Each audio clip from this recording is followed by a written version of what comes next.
Ministerio Buscando de Dios presenta al pastor Jorge Hernández Toca con un consejo de la palabra de Dios.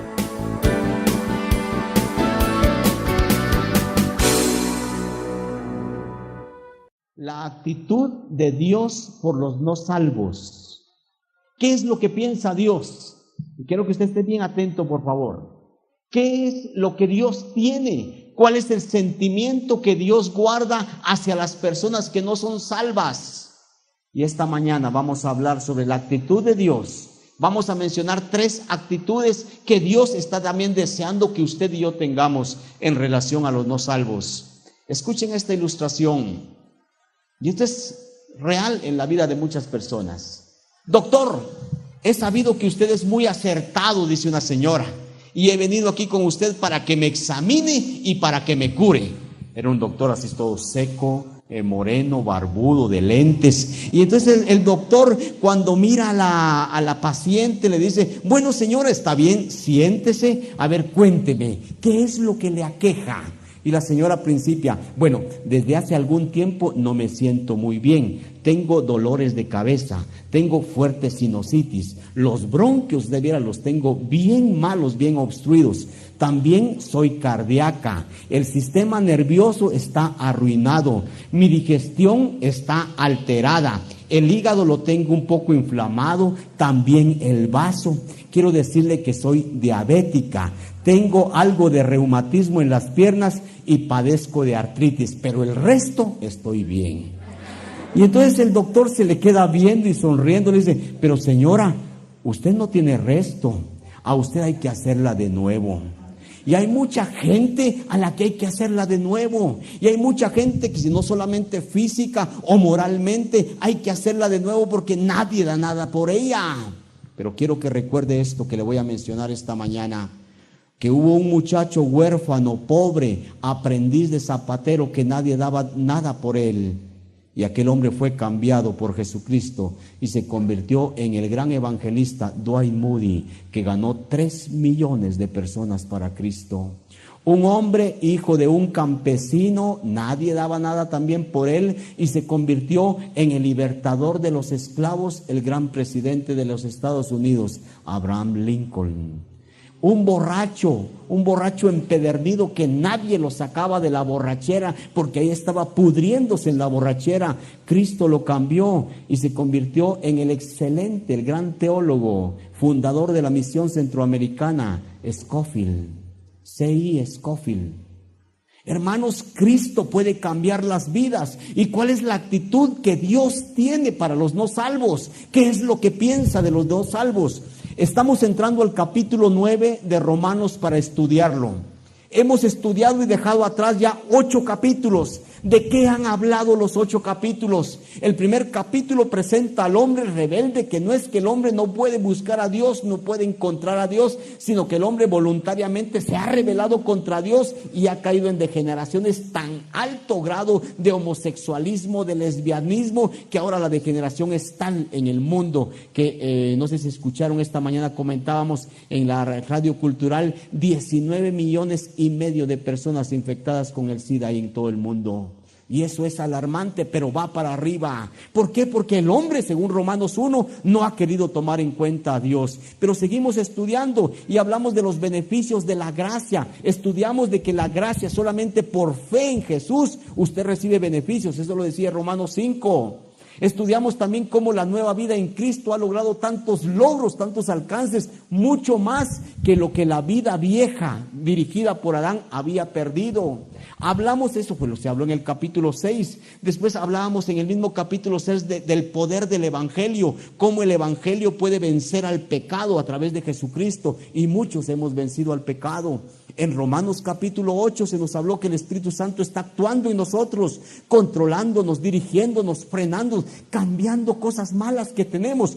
Todos tenemos cosas malas, hermanos. Unos tenemos áreas más difíciles de nuestra vida y a veces pareciera ser que el Espíritu no entra. Estudiamos que somos vencedores en Cristo y que hay poder en Jesucristo para vencer todas nuestras áreas difíciles, todas las cosas malas que tenemos. Y hablamos también en Romanos 8, hermanos, de la seguridad que tenemos en Cristo. Pero ahora entramos al capítulo 9 Y ahora viene la gran interrogante, y esa interrogante, y hay dos aspectos que se mencionan en este pasaje. La primera, ¿qué de los judíos? Hemos hablado de salvación, hemos hablado que Dios cambia al hombre, hemos hablado de que Dios hace milagros, que el Espíritu Santo está en nosotros dándonos victoria, y la pregunta es, ¿qué de los judíos? ¿Será que los judíos son salvos? ¿Qué piensa usted? El hecho de que alguien sea judío ya automáticamente está metido en el cielo. Por el hecho de ser judío, un judío ya es salvo. ¿Será así? Y esa es la interrogante que se hace aquí. ¿Qué de los judíos por ser descendientes de Abraham? Pero también este pasaje, hermanos, nos muestra el gran amor que el apóstol Pablo tiene para su pueblo, para los judíos. Un amor, hermanos, que está dispuesto al sacrificio, un amor abnegado, que él mismo dice, estaría Dios dispuesto a ser maldito de Dios con tal de salvar a mi pueblo. Ahí está el gran amor de Pablo, el gran amor de un siervo de Dios que estaba dispuesto a dar su vida por su pueblo. Y eso es lo que Dios está demandando de nosotros. ¿Cuál es la actitud de Dios por los no salvos? ¿Qué es lo que Dios hace por los no salvos? Que quiere que usted y yo seamos imitadores de Cristo. En primer lugar, hablemos de la primera actitud de Dios. Es que Dios demanda compasión por los no salvos. Compasión. Oiga el versículo 1 otra vez, 2 y 3. Verdad digo en Cristo, no miento. Y mi conciencia me da testimonio en el Espíritu Santo que tengo gran tristeza y continuo dolor en mi corazón. Y después vamos a estudiar el versículo 3.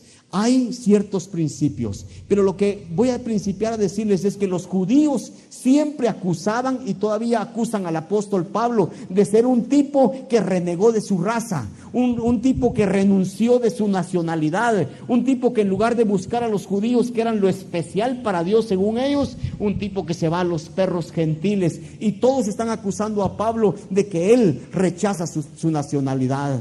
Y en este pasaje Pablo abre su corazón dirigido por Dios, y al abrir su corazón Pablo le está diciendo, miren, me estoy muriendo por mi pueblo, yo tengo una compasión tremenda por los no salvos, tanto por los gentiles, pero también por mi pueblo que se está yendo al infierno, siendo el pueblo de Dios, el pueblo que Dios escogió en el Antiguo Testamento. Me muero por ellos, hay compasión. Y las grandes verdades, los grandes principios que les digo están en el versículo 1. Primero dice, verdad digo, dice el apóstol. Oh hermanos, si todos aprendiéramos esto, mis queridos hermanos, aprendamos a vivir en la verdad. Miren, muchas veces es más fácil decir una mentira para quedar bien. Muchas veces con una mentirita que usted diga, pues trata de omitir tantos problemas. Tal vez usted salva o acusa a otro con una mentirita y usted queda bien. ¿Cuántos de nosotros hemos sido enseñados o hemos aprendido que las mentiras no son tan dañinas, hombre? Hay cosas más graves. Alguien que se va a acostar a un prostíbulo, alguien que va a meter a una serie de problemas, de pecado, pues eso sí es grande, pero una mentira no es tanto. Hermanos, la mentira es grave y deberíamos aprender nosotros a vivir siempre en la verdad, evitando la mentira. Hermanos, la serpiente le mintió a Eva. Satanás le mintió a Eva diciéndole que Dios, dándole a entender que Dios no tenía interés por ellos, que Dios les había mentido en que no comieran del árbol, y después cae el primer pecado, la desobediencia, porque Adán y Eva son engañados por una mentira. Encienda su televisión y usted se va a dar cuenta que los medios de comunicación están diciéndonos mentiras, mentiras y mentiras, y tal vez nosotros los adultos ya estamos que no vamos a caer en las mentiras, pero nuestros jóvenes, nuestras señoritas que son tan influenciables, están escuchando mentiras, que los vicios dan placer, que los vicios dan placer, y ahí vemos a gente que es vencedora, a gente que hace grandes hazañas, a mujeres que son bien atractivas y bien lindas. ¿Por qué? Porque están en la práctica de algún vicio, ya sea el cigarro, ya sea el licor, ya sea la cerveza, y ahí está la gente ganando, vencedora. ¿Por qué? Porque la mentira de los medios de comunicación están diciendo que los vicios le hacen a usted una persona diferente. Hermanos, quiere decir que las mentiras se están haciendo daño.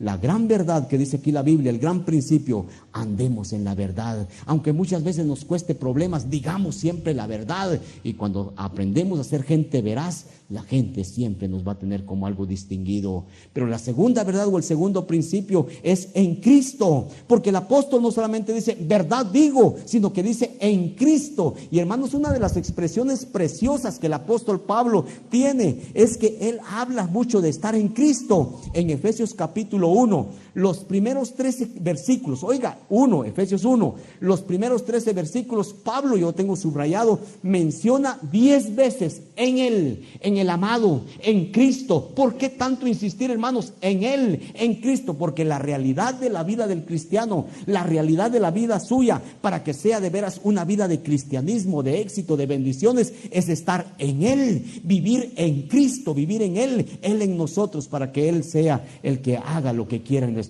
vidas. Segundo principio, hablamos de andar en verdad, hablamos de andar en Cristo, pero también después dice Él, y mi conciencia está limpia. Tengo una conciencia limpia, mi conciencia me da testimonio en el Espíritu Santo. ¿Cuántos de nosotros vivimos amargados, frustrados, con problemas, con resentimientos? ¿Por qué? Porque nuestra conciencia nos está acusando, porque a veces presentamos una apariencia y nuestra conciencia por dentro nos está diciendo: sos un hipócrita, no estás actuando como deberías de actuar, porque estás actuando con falsedad. Una conciencia tranquila, sancionada por el Espíritu Santo que está dentro de nosotros, que Él es el garante de la santidad. Oh hermano, qué lindo es vivir con conciencia tranquila, qué lindo es vivir en la verdad, vivir en Cristo con una conciencia tranquila, que el Espíritu Santo está respaldando y apoyando y diciendo que todo está bien.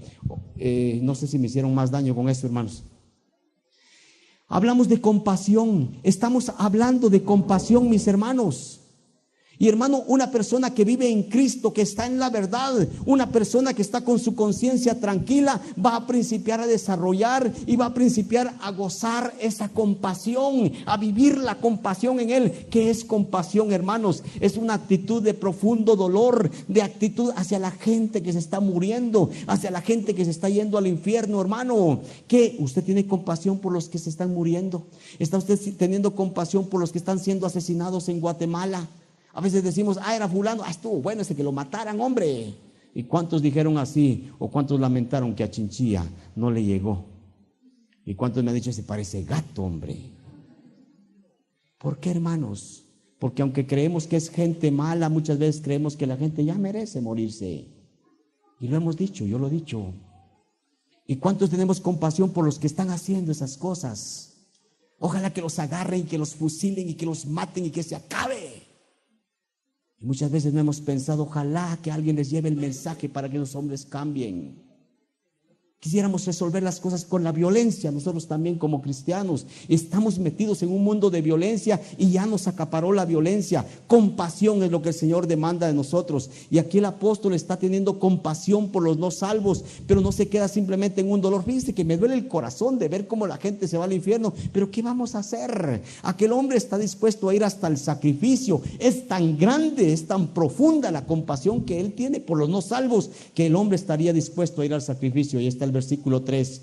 ¿Qué dice el versículo 3? Porque deseara yo mismo ser anatema. ¿Sabes de qué es anatema, hermano? Anatema es maldito, ser maldecido de Dios, que me caiga la maldición de Dios. En el Antiguo Testamento se habla mucho de anatemas. Por ejemplo, la ciudad de Jericó era anatema. No había que tocar nada de ella, no había que sacar nada de ella, porque toda ella era maldita. Había que quemarla y destruirla. Era anatema. Y aquí viene el apóstol Pablo y dice: yo deseara, mire, si con que yo salvara a mi pueblo, que yo fuera anatema, maldito de Dios, salvar a mi pueblo, quisiera ser maldito. Yo quisiera estar separado de Cristo. Si con estar separado de Cristo yo salvara a mi pueblo. Oiga, Pablo a cada ratito habla de estar en Cristo, andar en Él, estar en Él, vivir en el amado. Y ahora Pablo dice: si yo con separarme de Cristo salvar a los judíos, me separo de Cristo. Hermanos, aquel hombre, en otras palabras, está diciendo: si yo, muriendo o yéndome al infierno, metiera a los judíos al cielo, con gusto me iba al infierno. Hermanos, esto mismo hizo Moisés. Si usted lee Éxodo 32, hermano, usted recuerda que Moisés subió al monte Sinaí y allá el Señor lo perdió 40 días, estuvo contemplando la gloria de Dios, y aquel emocionado allá arriba. Y allá abajo el pueblo 40 días ya desesperado, ya no bajó ese hombre, ese ya se murió allá adentro en la montaña. Entonces dijeron: hagamos un becerro, y ese becerro de oro que represente a Jehová. Hicieron el becerro y principiaron a decir: aquí está Jehová, miren, esta es la figura de Jehová. Y principiaron a adorar a Jehová en el becerro. Y cuando bajó Moisés, Dios le dijo: baja, porque ya están corrompidos esos. Y Dios le dice en un momento: Moisés, hacete a un lado. Y estoy furioso, hacete a un lado, quítate, porque los voy a destruir en este momento a todos. Y oiga, hermanos, en lugar de Moisés estar bien furioso y decir, tenés razón, matalos, Señor, pero rápido, acabalos, dice que Moisés se puso frente al pueblo y el pueblo estaba ahí y Moisés frente a Dios y dice, por favor, ni los toques, ni te atrevas a tocarlos, porque si vos los tocas, borrame de tu libro. Y hermanos, a mí me emociona ver cómo aquel hombre se acerca y se pone delante de Dios y le está diciendo a Dios, si vos tocas a uno de estos de mi pueblo, sacame de tu libro, no quiero estar con vos. Y hermanos, Dios le dice a Moisés, basta, bueno, yo voy a castigar al que yo quiera. Y Dios tuvo que hacerse a un lado y no destruyó al pueblo Dios, porque hubo un hombre que intercedió, porque hubo un hombre que tenía compasión por el pueblo. Si tú tocas a los judíos, borrame de tu libro. Hermano, usted tiene compasión por la gente. Está usted teniendo compasión por la gente mala, por las que está en vicios, por sus vecinos, por sus parientes que no tienen a Cristo. ¿Qué estamos haciendo? Hermanos, que no vayamos a caer en estar reuniéndonos en la iglesia, que es lindo, en estar adorando al Señor, en estar creciendo, en estar superando, si nosotros no estamos teniendo compasión por las almas, si no tenemos compasión por los que viven cerca, por los que viven lejos, para que sigamos con las misiones, no cumplimos con la función. Pidámosle esta mañana al Señor, dame compasión, Señor. Yo quiero compasión por las almas. Yo muchas veces no lo he tenido, hermanos. Yo estoy feliz preparando los mensajes para la iglesia, preparando las actividades de la iglesia. Los que están sin Cristo, a mí qué me importa, yo estoy muy ocupado en la iglesia. Que Dios quite eso, hermanos. Nuestra función primordial es alcanzar a los que no tienen a Cristo, para que ellos tengan la dicha que usted y yo tenemos. Hermanos, esto es lo que el Señor demanda primero para nosotros. Compasión, hermano. Usted y yo pidámosle al Señor que nos dé compasión. Y hermanos, vamos a ser un fracaso si nosotros no cumplimos delante de Dios. Que nos muramos nosotros, que nos muramos por los no salvos, que sintamos que veras es una angustia tremenda mientras no viene la gente a Cristo. Esta mañana yo estaba orando y le decía, Señor, ayer fui a predicar a un lugar y yo sabía que habían inconversos y no aceptó ni uno. Ayer en el desayuno de oración, el desayuno evangelístico de la iglesia, habían como 4 sin Cristo. Hicimos la invitación, no aceptó ni uno, Señor. Y estuve clamándole, diciéndole, Señor, yo quiero tener también el gozo de ver que la gente venga a Cristo cuando yo predico y comparto. Y estaba peleando con mi Dios esta mañana también, diciéndole, Señor, necesito tu respaldo, hombre. Necesito que tú me bendigas. Pero creo que lo primero que el Señor tiene que poner en mí es pasión, amor por las almas. Y Señor, se están muriendo, hombre, ayúdanos, mueve al Espíritu Santo. Y esta mañana le pedíamos, mueve al Espíritu Santo aquí en tu iglesia, para que tu iglesia salga retada a amar a los que no tienen a Cristo. Eso es lo que quiere Cristo de nosotros, compasión. Bueno, hablamos de la primera actitud, compasión. Dios quiere que tengamos compasión por los no salvos. Pero ¿cuál es la segunda actitud de Dios? Él no solamente dice, hay que amarlos, ámenlos. Dios provee bendición a los no salvos. Miren los versículos 4 y 5. Que son israelitas. Ahora está hablando de los no salvos, en este caso los judíos, de los cuales son la adopción, la gloria, el pacto, la promulgación de la ley, que lista, hermanos, el culto y las promesas, de quienes son los patriarcas, de los cuales según la carne vino Cristo, el cual es Dios sobre todas las cosas, bendito por los siglos, amén. Ahí está la lista. El pueblo de Israel, óigalo bien por favor, el pueblo de Israel tenía elementos suficientes para conocer la verdad. El pueblo de Israel tenía suficiente luz para no perderse en el camino de la oscuridad.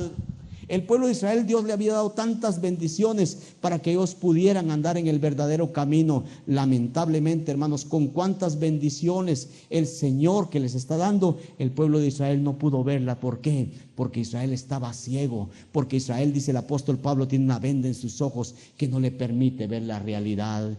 Y hermanos, cuando alguien se burle de usted, cuando alguien se burle de su fe, cuando tal vez su esposo, su esposa, algún pariente principia a decirle, sos un fanático, solo metido en la iglesia te mantenés, hombre, ya no haces otra cosa que buscar la Biblia, ya solo orando, y que la gente nos ridiculice. Hermano, no se enoje con esa persona está ciega, ya no puede ver las bendiciones que tenemos, y por eso es que nos ridiculiza. Yo digo, hermanos, que si yo no tuviera a Cristo en mi corazón, venirme a meter 4 horas a esta iglesia sentado con calor, bien apretados, con tanta molestia, qué aburrido, yo podía estar en mi casa durmiendo. Y tiene razón. Pero cuando uno viene sin esa venda y cuando uno mira que a pesar de incomodidades aquí está Cristo y venimos a adorarle y a aprender de Él, cambia la visión. Hermanos, nunca nos molestemos con alguien que nos ridiculice. Están ciegos y no pueden tener comprensión de las bendiciones que tenemos. Y así está el pueblo de Israel. Dios no se fija en las bendiciones, Dios no se fija en las cualidades grandes que nos ha dado a muchos de nosotros. Él lo único que demanda es que la gente crea en Él, de acuerdo a los elementos de juicio que Él les ha dado para que conozcan la verdad. Y miren, hermanos, si a Israel les dio algo el Señor. Primero dice, son israelitas. Israelitas es porque viene de Israel. ¿Quién es Israel? Israel fue un hombre que se llamó Jacob. Dios le cambió el nombre a Israel. Este hombre peleó con Dios, este hombre venció a Dios y le dijo, tú no te vas de aquí. Lo agarró de la pierna, dice, cuando se personificó, y no te vas de aquí hasta que no me bendigas. Le ganó a Dios y hasta que Dios lo bendijo. Hermanos, cuando se habla de Israel, se habla de relación especial con Dios. Miren las bendiciones que estos tenían. Después dice, no solamente son israelitas, son la adopción. Un pueblo que no valía nada, un pueblo que se levantó ahí de Abraham, uno que vivía con los paganos, y ahora Dios dice, vengan para acá porque yo los adopto, yo los hago míos y ahora ustedes son míos. El pueblo de Israel era la adopción del Señor, pero también dice que eran la gloria, porque hermanos, no ha habido pueblo como Israel en donde la gloria de Dios se presentaba a cada momento. Si estaban peleando y en problemas, se asomaba la gloria de Dios y todos entraban en tranquilidad. Si estaban en adoración a Dios, la gloria de Dios se aparecía. Hermanos, la gloria de Dios siempre estuvo con Israel. Ellos son la gloria, fíjese usted, porque tenían la experiencia de gozar de la gloria de Dios. Pero no solamente eran israelitas, comunión con Dios, eran la adopción, los acercados a Dios porque Él los atrajo, eran la gloria de Dios, sino que también eran los pactos. Hermanos, la mayor relación que Dios ha tenido con alguien ha sido con el pueblo de Israel, y a través de los pactos. Dios hace tratos, Dios hace convenios con Israel, y ustedes han visto que han habido una serie de pactos que hemos estudiado aquí, pactos con el pueblo de Israel, en donde Dios se compromete a bendecirlos, en donde Dios se compromete a bendecirlos, en donde Dios se compromete a que a través de Israel Él va a bendecir a todas las naciones. A través de Israel, el descendiente de Israel, Jesús, el Hijo de Dios, nuestro Salvador. Quiere decir que los judíos eran los pactos porque tenían relación, tenían promesas especiales de Dios, pero que dice que también ellos son la ley de Dios. Ellos son la ley. Oye, hermanos, qué bendición más grande. A los judíos Dios les dio su revelación. A los judíos, hermanos, Dios les dio su palabra. Aquí está la palabra. Y hermanos, esta palabra de Dios fue escrita por judíos. Esta palabra de Dios fue inspirada a judíos para que ellos la escribieran para nosotros, porque Dios les entregó su revelación a los judíos. Miren qué privilegio para los judíos tener la revelación, tener la palabra de Dios. Pero no solamente ellos eran la ley, dice que también son el culto. Oiga, hermano, para adorar, ¿a dónde había que ir? Había que ir a Jerusalén, al monte Moria, donde estaba el templo. Hermanos, el lugar de adoración era el lugar donde Dios había establecido. Los judíos eran el culto, porque para darle culto, adoración a Dios, había que ir a buscar aquel lugar en donde se adora al Señor. Más adelante el Señor dice, ya no van a tener que ir allá, ustedes van a adorar en espíritu y en verdad en cualquier lugar, hombre. Pero ellos eran el culto, porque ellos tenían el lugar de adoración para Dios. Pero dice que ellos son las promesas. Y hermanos, en Romanos 4 estudiamos que Dios hizo promesas a Abraham. En Romanos 4 estudiamos que Dios hizo una gran serie de promesas a Abraham, y Abraham por fe se las creyó. Todas las promesas están dadas al pueblo de Israel para bendición de los demás. Pero también de ellos son los patriarcas. Dice, mire toda la lista de bendiciones, de luz que ellos tenían para no apartarse del camino. Los patriarcas, ¿cómo llamamos a los patriarcas? Yo creo que patriarca es el nombre que se le da a los jefes principales de familias del Antiguo Testamento. Y usted ve que en el Génesis especialmente están los patriarcas. Está Abraham, está Isaac, está Jacob, después está Job también. Patriarcas, personajes importantes, de jefes importantes de familias. De los patriarcas viene Jesucristo, hermanos, en esa línea de los patriarcas. Y por último dice, descendiendo también de los judíos, y como bendición a los judíos, y que se les había anunciado, estaba el Cristo de Dios, que es Jesús. Jesús era judío, hermanos. Jesús nació judío como promesa, como resultado de las promesas que Dios hizo de que iba a venir un Salvador, el Cristo. Jesús es judío. Hermanos, ¿se dan cuenta cuántos elementos tiene el pueblo de Israel para conocer la verdad? Los judíos tenían suficiente elemento para estar entregados a Dios, para conocer a Jesús, pero estaban ciegos, hermanos. Y cuando vino el Mesías, teniendo todos esos elementos, matan al Mesías, lo cuelgan en una cruz y no creen en él, hermanos, porque estaban ciegos, tristemente. Hermanos, de la misma manera, gracias. De la misma manera, quiero decirles yo a ustedes, hermanos, Dios está proveyendo bendición a los no salvos. Ustedes que tienen a Cristo en su corazón, yo les pregunto, de alguna manera Dios les alumbró la luz. Algunos de nosotros, nuestros padres nos guiaron en la luz del Evangelio y aquí estamos metidos. Otros que no conocieron a través de sus papás, siempre hubo alguien, pero Dios utilizando para dar elementos suficientes para que conociéramos la verdad, y hoy estamos en la verdad en Cristo Jesús. Qué lindo que Dios siempre provee elementos de juicio, razones suficientes, verdaderas, para que la gente pueda creer en Jesús, hermano. Y hermano, usted y yo, oiga esto, podemos ser hoy, en nuestros tiempos, esos elementos que Dios va a utilizar para hacer bendición a otros. Usted y yo debemos ser esos elementos que llevemos el mensaje, que le llevemos la verdad de la palabra de Dios a la gente, para que la gente conozca a Jesucristo. Dios a nosotros nos utilizó a otras personas para que le conociéramos, ahora quiere utilizarnos a nosotros para que otros conozcan de Jesús. Hermanos, no seamos egoístas, pero pidámosle al Señor, Señor, primero dame compasión, que yo me esté muriendo por los no salvos y que yo sea ese elemento que ellos tengan para conocer la verdad. Dios se ha revelado, Dios está en sus corazones, en la gente, en el sentimiento de la gente, pero Dios a través suyo puede dar la claridad de la palabra de Dios. Que sea el Señor, hermanos, el que nos utilice y que podamos ser de bendición para otros. Estamos hablando de ¿qué es lo que Dios tiene para los no salvos, hermanos? Y el Señor, dijimos en primer lugar que Él demanda compasión por los no salvos. A usted le está pidiendo, Él tiene compasión, pero quiere que usted y yo seamos sus representantes, que tengamos compasión. Segundo, Dios provee bendición a los no salvos, no están en la ignorancia. Aún los ateos saben de Dios. Dios da elementos para que puedan ser salvos. Pero en tercer lugar, al inconverso, al no salvo, Dios le exige una condición. Y usted y yo tenemos que confrontarlo siempre.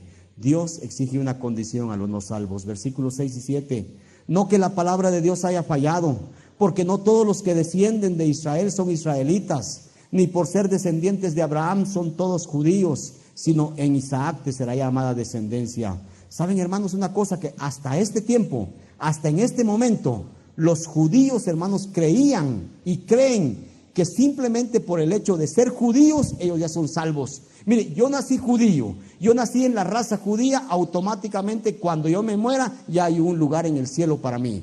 Les voy a leer 2 comentarios. Oigan estos comentarios. El rabí Leví dijo una vez, en el otro lado, o sea, en el mundo espiritual, en el Gehenna es el infierno, en el Gehenna para los griegos va a estar en la puerta Abraham, para no permitir que ningún israelita circuncidado entre en él. Yo no sé si usted capta la arrogancia o la ceguera de este pobre hombre. Uno de los grandes líderes decía, allá en la puerta del infierno está Abraham parado, viendo quiénes entran al infierno. Y cuando mire que algún judío viene, vos sos judío, sí, vos sos circuncidado, este no es tu lugar, tu lugar está ahí en el cielo, anda para allá. Quiere decir que él no deja entrar a ningún judío, porque para los judíos es el cielo automáticamente. Hubo otro de esos líderes que dijo las siguientes palabras: cuando un israelita muere, está listo un ángel para tomarle e introducirlo en el jardín del Edén espiritual, es decir, en el paraíso. Judío muerto, judío que los ángeles meten al cielo porque son judíos.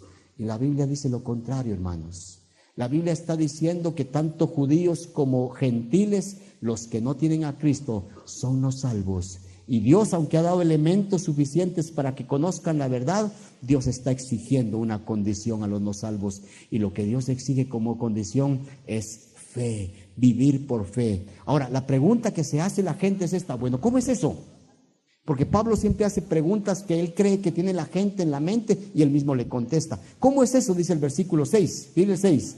No que la palabra de Dios haya fallado, porque no todos los descendientes de Israel son israelitas. La pregunta es esta: ¿cómo es esto? Que desde Génesis capítulo 12, Dios llama a Abraham y lo llama para formar una gran nación. Y ya que formó la gran nación, ahora Dios dice que desecha a los judíos. ¿Cómo es posible? Y aquí la explicación del apóstol, del Espíritu Santo es: no, Dios no está desechando a los judíos, pero está poniendo una condición. Y otra cosa que aquí explica es que descendientes de Israel, hay dos descendientes, hay dos grupos. El primer descendiente es el descendiente de la carne. Usted sabe la historia.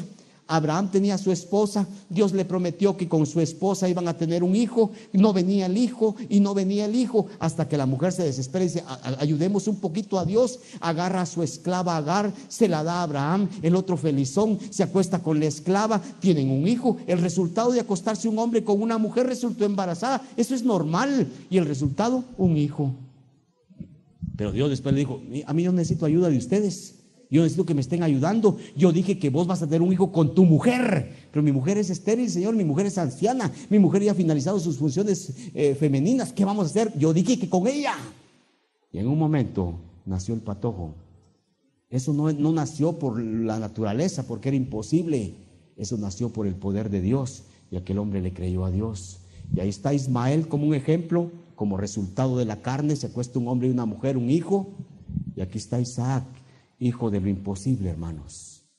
Y de lo de imposible, de lo que creyó Abraham, se formó una gran nación. Y también de la carne se formó otra gran nación, descendientes de Abraham. Y dice la palabra: usted tiene que creer, usted tiene que poner su fe, porque hay dos grupos.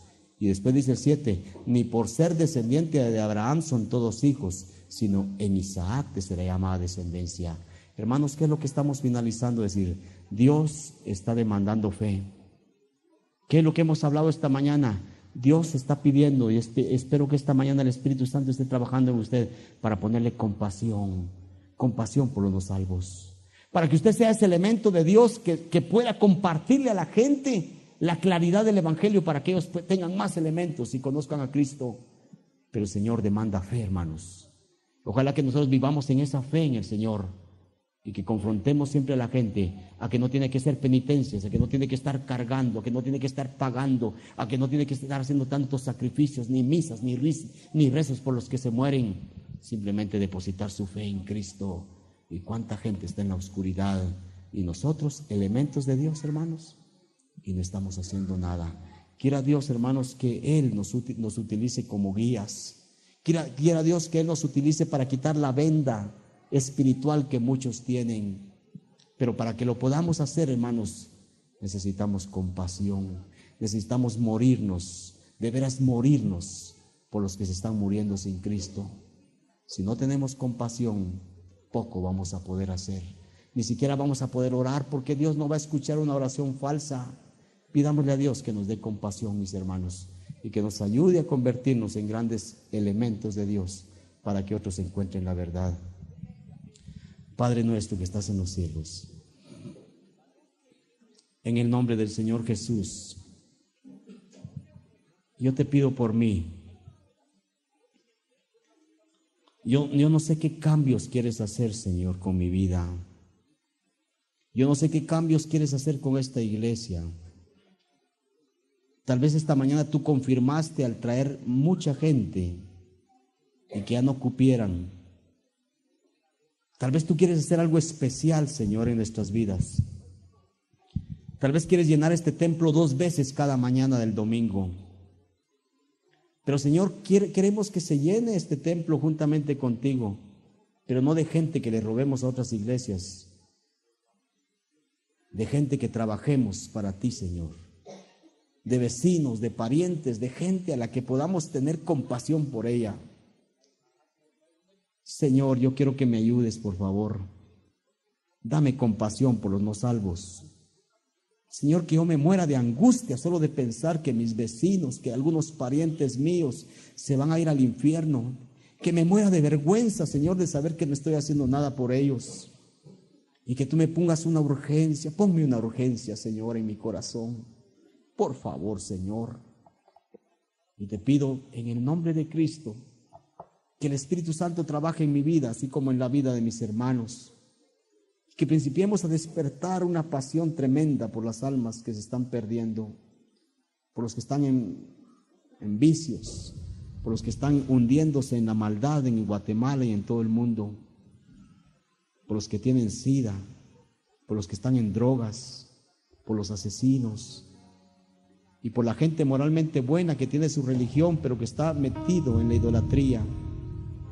Dame compasión, Señor, y que yo sea ese elemento tuyo, que yo sea ese elemento que tú vas a utilizar para llevar la claridad del Evangelio, y que seas tú el que ponga la fe en la gente para que reaccione al mensaje tuyo. Llévanos con tu bendición, prepáranos para el próximo fin de semana, Señor. Y lo que vamos a hacer de hoy en 15, santifícalo, sanciónalo con tu bendición. Te doy las gracias en el nombre de nuestro Señor Jesucristo. Amén. Amén. Dios nos bendiga, hermanos. Ministerio Buscando de Dios presentó al pastor Jorge Hernández Toca con un consejo de la palabra de Dios.